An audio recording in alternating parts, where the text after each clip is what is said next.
New York Post dated January 29th, 2016 at 11:01 p.m. by Kevin Dugan. Caption reads, quote, "Wall Street has its best day of 2016, unquote." Article reads, quote, "Wall Street's chilly January ended on a hot streak. Stock shot up by the most in 5 months on Friday, finishing with the biggest one-day gain of the year after Japan took more steps to boost its economy. The Dow Jones Industrial Average soared nearly 400 points to 16,466.30, the second straight day of triple-digit gains for the blue chip index. The gains also amounted to the second weekly jump in a row. Even with the optimistic end of the month, stocks are still down about 5.5% for the month, dragged lower by oil's collapse and the weakening global economy." I'll quote that article. And then this goes to that one video I put, well, actually both videos, the stock market history and stock market gamble, or the stock market game. Like I said in that video, I just reiterate myself once again. It goes up, goes down, goes up, goes down, goes sideways, goes sideways. You never know. The big guys, the wealthy elite families, they pretty much control all of the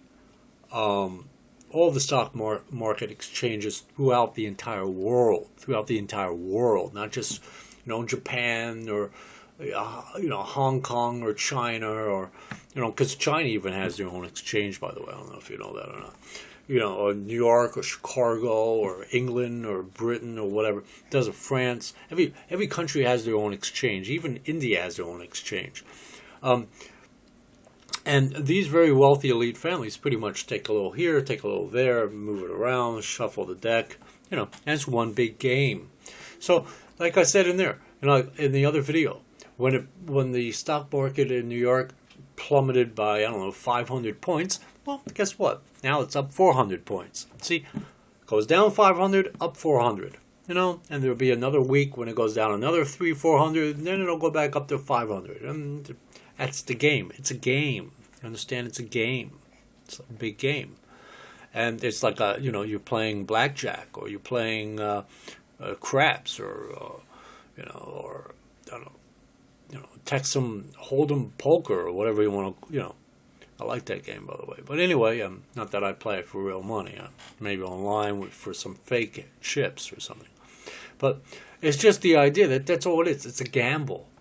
But the wealthy elite families, they're the ones that really manipulate the markets all around the world and play one against the other. And it's just a big game. They like money. What they really like, I'll tell you what they like. They like money, but more than anything else, funny thing, not only do they like money, but they like debt. They like to put people in debt. Individual people in debt, as well as countries in debt.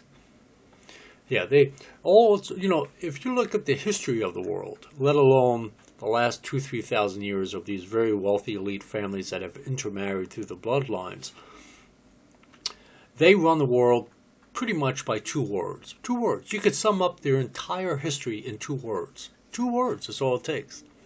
And that is war and debt. They love war. Oh. Well, as long as they're not on the front lines, as long as their daughters and sons are not on the front lines, but they care, So they have hundreds of millions of people die in wars over the last 2,000 years or more. And then, of course, they put countries in debt. Put people in debt. Individuals in debt, Americans in debt. And that's the game that's played continuously from one generation to the next, and that will never stop. That will never, ever stop. Ever. War, debt. War, debt. That's all it is. That's reality. That is reality whether you like it or not. Whether you have all your protests, you can have all the protests you like, it's not going to change. And that's what they very much value in life. And to me, if you told a psychiatrist that, or a doctor that, they put them in a hospital. You mean to tell me you support war and debt? You must be crazy. But your wealthy elite family, oh, I see. Yeah, you're married into the wealthy elite family. It's, well, I guess we could change the label of you.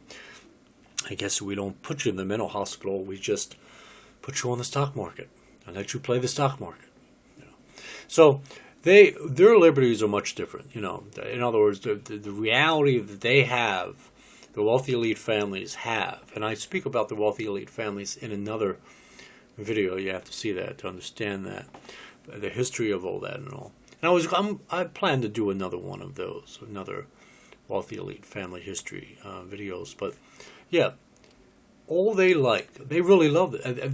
They savor, it enriches their minds as well to manipulate people on the board, so to speak. You remember the board game Life? Perfect example. So all it is debt and war. Debt and war. That's all it is. Debt and war.